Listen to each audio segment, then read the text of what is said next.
Hello learner, welcome to classmate Adda by Aakash sir. आज इस video में हम लोग 10th में हर साल पूछे जाने वाले सवाल पर बात करेंगे। तो आज हम लोग सिविक्स पर बात करेंगे, ठीक है। इससे पहले मैंने जियोग्राफी और हिस्ट्री का बताया है कि कौन कौन से सवाल हर साल पूछा जाता है, तो उसको भी आप लोग देख सकते हो, जो आप लोगों को वीडियो के लास्ट में आप लोगों को मिल जाएगी, ठीक है। आप लोगों का जो डिस्प्ले है उसमें शो करेगा वीडियो के लास्ट में। तो चलिए हम लोग क्वेश्चन नंबर 1 के साथ स्टार्ट करते हैं कि कौन कौन सा सवाल जो है हम लोगों को हर साल पूछा जाता है, ठीक है। सबसे पहले यदि हम लोग बात करें प्रश्न संख्या 1 पर, जो कि हर साल पूछा जाता है, वो है आपका सवाल कि सत्ता के क्षैतिज वितरण से क्या तात्पर्य है। मतलब सत्ता के क्षैतिज वितरण से आप क्या समझते हैं, वो आप लोगों को पूछा जा रहा है। तो कह रहा है कि क्षैतिज वितरण के अंतर्गत सरकार के विभिन्न अंगों जैसे कार्यपालिका, विधायिका तथा न्यायपालिका में सत्ता का बंटवारा होता है। मतलब एक तरीके से बोला जाए कि कार्यपालिका, विधायिका और न्यायपालिका में जब सत्ता का बंटवारा होता है तो इसी को सत्ता का क्षैतिज वितरण कहा जाता है, ठीक है। इसमें सरकार के विभिन्न अंग एक ही स्तर पर रहकर अपने अपने शक्तियों का उपयोग करते हैं। अब यदि बात करें दूसरा प्रश्न जो कि आप लोगों को एग्जाम में पूछा जाता है, वो है कि संघवाद क्या है। तो संघवाद सरकार की एक ऐसी व्यवस्था है जिसमें सरकारी शक्तियों का विभाजन एक केंद्रीय सत्ता और इसकी विभिन्न इकाइयों में होती है। मतलब यदि संघवाद का मतलब समझे तो सिंपल शब्द में इसका अर्थ आप लोग बता सकते हो कि जब शक्ति का बंटवारा केंद्र सरकार, राज्य सरकार या तो फिर अलग अलग इकाई में कर दी जाती है शक्ति का बंटवारा, तो इसी को हम लोग संघवाद कहते हैं, ठीक है। आगे बात करें, जो प्रश्न हम लोगों का पूछा जाता है वो है कि सत्ता के साझेदारी क्या है और इसके क्या क्या लाभ है, ठीक है। सत्ता के साझेदारी क्या है और इसके क्या क्या लाभ है, ये हम लोगों को सवाल पूछा जाता है। अब जैसे कि इसका आंसर है कि जब कोई देश प्रशासनिक व्यवस्था में सभी लोगों की भागीदारी बनता है तो उसे सत्ता की साझेदारी की संज्ञा दी जाती है। मतलब क्या होता है कि एक तरीके से बोले कि प्रशासन व्यवस्था में जो है सभी लोगों की भागीदारी, मतलब किसी भी जाति धर्म के लोग हो उन सभी की भागीदारी रहती है, तो उसको हम लोग सत्ता की साझेदारी कहते हैं। और ऐसी व्यवस्था के निस्संदेह अनेक लाभ है, और इसके निस्संदेह बताया जा रहा है कि अनेक लाभ है। अब क्या क्या लाभ है तो एक एक करके हम लोग बात करते हैं। कह रहे हैं कि सत्ता की साझेदारी लोकतंत्र का मूल तंत्र है जिसके बिना प्रजातंत्र की कल्पना ही नहीं की जा सकती है। प्रजातंत्र बोलो या लोकतंत्र बोलो, दोनों का मतलब एक ही है, ठीक है। तो कह रहा है सत्ता की साझेदारी लोकतंत्र का एक मूल मंत्र है जिसके बिना हम लोग प्रजातंत्र की, मतलब लोकतंत्र की कल्पना नहीं कर सकते, ठीक है। दूसरा कह रहा है कि जब देश के सभी लोगों को देश की प्रशासनिक व्यवस्था में भागीदारी बनाया जाता है तो देश और मजबूत होता है, ठीक है। जब देश के सभी लोगों को देश की प्रशासनिक व्यवस्था में भागीदारी बनाया जाता है तो देश और ज़्यादा मजबूत होता है। अब आप लोग को लग रहा होगा कि सर आप पॉइंट वाइज क्यों लिखे हैं, तो आप लोगों को जैसे कि मैंने एक टॉपर का कॉपी का बताया था कि टॉपर की कॉपी आप लोगों को दिखाया था और उसके बाद फिर बताया था कि वो किस टाइप से लिखते हैं कि उनको मार्क्स ज़्यादा मिलता है, तो इसी के कारण जो है मैं पॉइंट वाइज लिखा हूँ, ठीक है। मतलब मैंने लिखा है।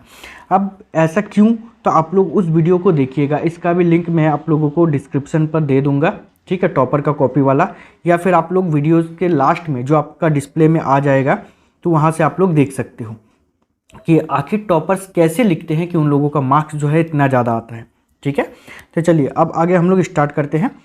इसको कह रहे हैं कि जब बिना भेदभाव के सभी जातियों के हितों को ध्यान रखा जाता है और उनकी भावनाओं का आदर किया जाता है तो किसी संघर्ष की संभावना नहीं रहती। सिंपल सी बात है, जब सभी का आदर किया जाएगा, बिना भेदभाव के रहेगा, तो किसी भी प्रकार का जो संघर्ष का संभावना रहेगा नहीं और निरंतर बिना किसी रुकावट के प्रगति के पथ पर चलता रहता है, ठीक है। साथ ही साथ हम लोगों को बताया जा रहा है एक उदाहरण के साथ कि बेल्जियम ने सत्ता की साझेदारी की नीति को अपनाकर न केवल एक और आपसी संघर्ष को दूर किया है वरन हर क्षेत्र में निरंतर प्रगति करना शुरू कर दिया है, ठीक है। जैसे कि आप लोग बेल्जियम में सत्ता की साझेदारी वाला जो है उसको आप लोग पढ़े थे, जिसको मैंने डिटेल में पढ़ाया भी है, आप लोग देख लोगे, प्लेलिस्ट में आप लोगों को मिल जाएगा, ठीक है। अगला प्रश्न जो कि हम लोगों को एग्जाम में बहुत बार पूछा जाता है वह है सामाजिक अंतर कब और कैसे सामाजिक विभाजन का रूप ले लेते हैं। सामाजिक अंतर जो है कब और कैसे सामाजिक विभाजन का रूप ले लेती है। तो यहाँ पर हम लोगों का बताया जा रहा है आंसर में कि साधारणतः सामाजिक विभाजन जैसे जन्म, रंग, लिंग, भाषाओं, धर्मों तथा सांस्कृतिक पर आधारित होती है। इन सभी के आधार पर जो है सामाजिक विभाजन होती है। कह रहा है कि जब एक सामाजिक अंतर दूसरे अन्य अंतरों से ऊपर और बड़ा हो जाता है तो वह सामाजिक विभाजन का रूप ले लेती है। मतलब एक तरीके से सिंपल शब्द में इसको समझे तो इसमें हम लोगों को बताया जा रहा है कि जब कोई एक धर्म जो है किसी दूसरे धर्म को या तो फिर दूसरे को जो है नीचा समझने लगता है और खुद को ऊंचा समझने लगता है, जिसके कारण क्या होता है, सामाजिक विभाजन होने लगता है। ठीक है, आगे हम लोगों को बताया जा रहा है कि अमेरिका जैसे देश में काले तथा गोरे नागरिकों के बीच अनेक अंतर है। जैसे काले लोग आमतौर पर गरीब है, बेघर है तथा सामाजिक उत्पीड़न का शिकार है। अब जैसे अमेरिका वाला का यदि बात करें तो उस उदाहरण के अनुसार हम लोग समझ सकते हैं कि काले लोग जो है, इन लोग बेघर है, इनका साथ सामाजिक उत्पीड़न होता है, गरीब है, तो जिसके कारण क्या करता है कि अमीर लोग जो है, मतलब गोरे लोग जो है, इन लोगों के साथ इस प्रकार का शोषण करते हैं। ये आप लोगों ने पढ़ा है, ठीक, वही आप लोगों को आंसर में भी लिखना है। आगे बताया जा रहा है कि इन सभी अंतरों में नस्लीय भेदभाव, नस्ल के आधार पर भेदभाव जो है बड़ा अंतर है। अतः नस्लीय भेदभाव ने अमेरिका में सामाजिक विभाजन का रूप ले लिया। अब नस्लीय भेदभाव गोरे काले में जो भेदभाव था, जिसके कारण क्या हुआ, अमेरिका में सामाजिक विभाजन हो गया। ठीक है, उसके बाद जब एक तरह का सामाजिक अंतर अन्य अंतरों से ज़्यादा महत्वपूर्ण हो जाता है तथा लोगों को यह महसूस होने लगता है कि वे दूसरे समुदाय के हैं, तो इससे एक सामाजिक विभाजन की स्थिति पैदा हो जाती है। सिंपल सी बात है कि जब कोई एक समुदाय के लोग जो है खुद को दूसरों से जब अलग समझने लग जाता है, तो जिसके कारण सामाजिक विभाजन की स्थिति उत्पन्न हो जाती है या तो फिर पैदा हो जाती है। ठीक है, आगे हम लोगों का और एक प्रश्न है, दबाव समूह और आंदोलन राजनीति को किस तरह प्रभावित करते हैं। यह भी प्रश्न हम लोगों का बहुत बार पूछा गया है।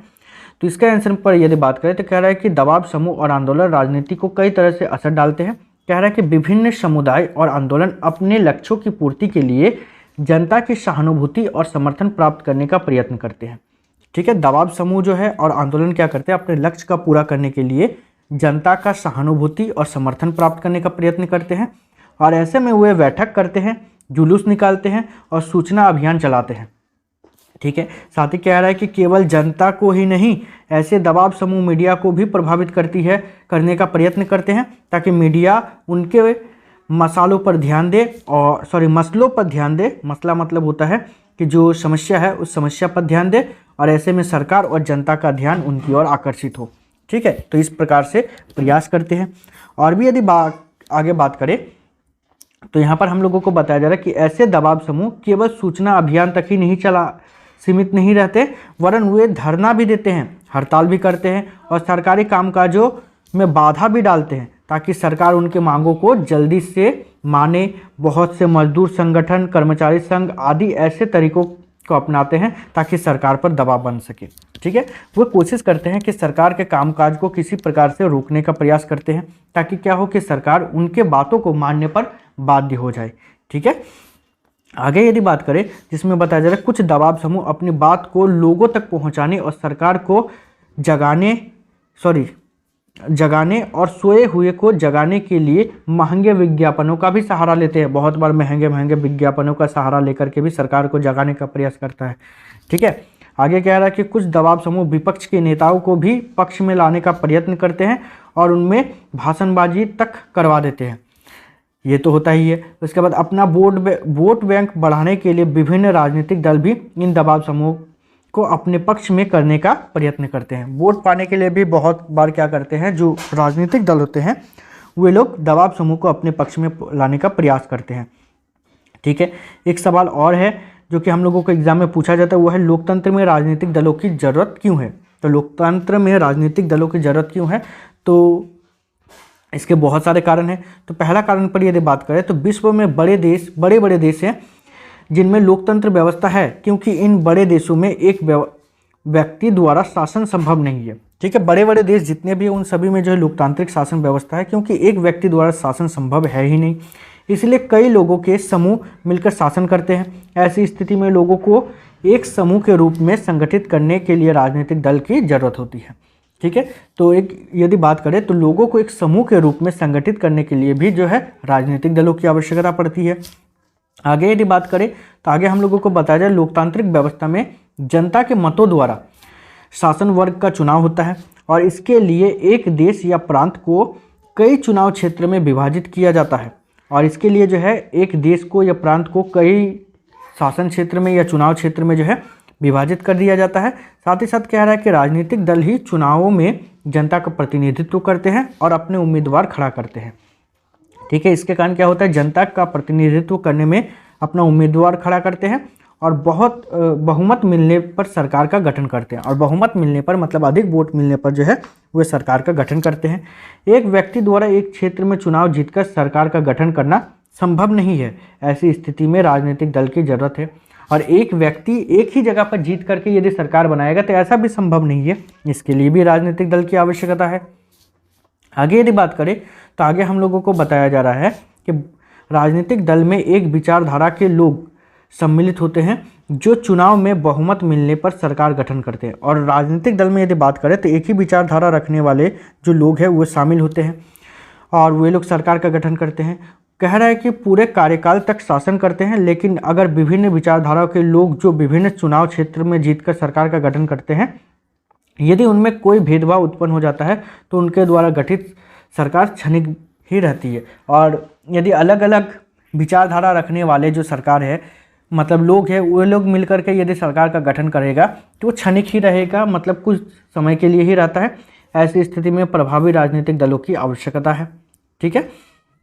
आगे यदि हम लोग बात करें तो अगला प्रश्न और एक है जो कि एग्जाम में बहुत बार पूछा गया है कि लोकतंत्र किस तरह उत्तरदायी, जिम्मेवार और वैध सरकार का गठन करता है। ठीक है।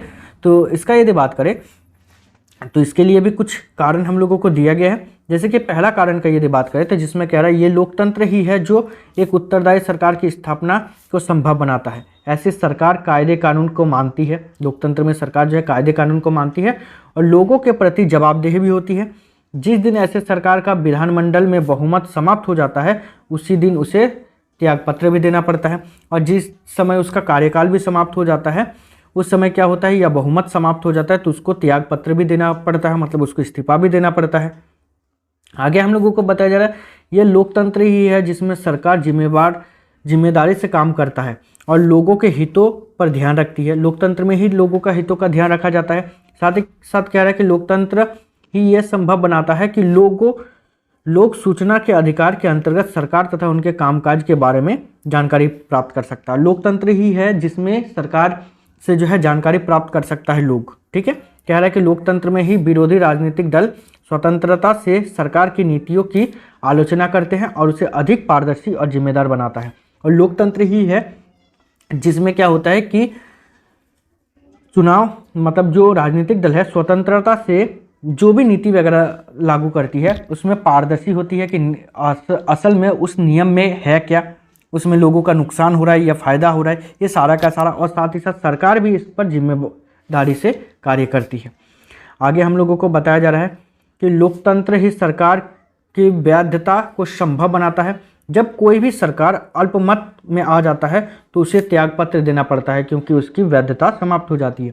और लोकतंत्र में ही ऐसा होता है कि यदि किसी सरकार के पास यदि कम वोट मिलता है तो उसको त्याग पत्र देना पड़ता है, मतलब उसको इस्तीफा देना पड़ता है।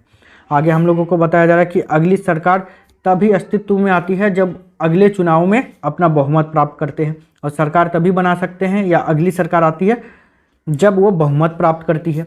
और बिना लोगों का विश्वास प्राप्त किए कोई भी नई सरकार नहीं बना सकती है। ठीक है। साथ ही साथ कह रहा है यही चुनाव प्रक्रिया सरकार की वैधता पर मोहर लगाती है जो केवल लोकतंत्र में ही संभव है। ठीक है। तो ये सब कुछ क्वेश्चन है जो आप लोगों को एग्जाम में लगभग हर बार पूछा जाता है। ठीक है।